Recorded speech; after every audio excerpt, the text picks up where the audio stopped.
পারবে না, তখন হাজতে চলে যেতে হবে ডিরেক্ট। বাজার কমিটি আসতে বলেন, আমি জরিমানা শুরু করলে পরে আসলে লাভ নাই। রঙিন লাইট দেওয়ার দরকারটা কি? এটা তো শিখে গেছেন, আজকে এসে শিখে গেছেন রঙিন লাইট কেমনি দিতে হয় নাকি? এখন জানতেন না?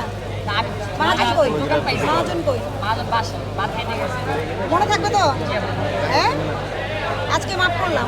এটা কার মাছ বলতে পারেন না? এইটা আপনার পাশে বসানো লোক কোথায় গেছে? হ্যাঁ, এটা কার মাছ আপনি ডাকেন। যদি চিংড়ি মাছ বিক্রি করে বলবেন যে জেলি দেওয়া চিংড়ি মাছ অবশ্যই আড়ত থেকে উনি চেক করে কিনবে, মনে থাকবে।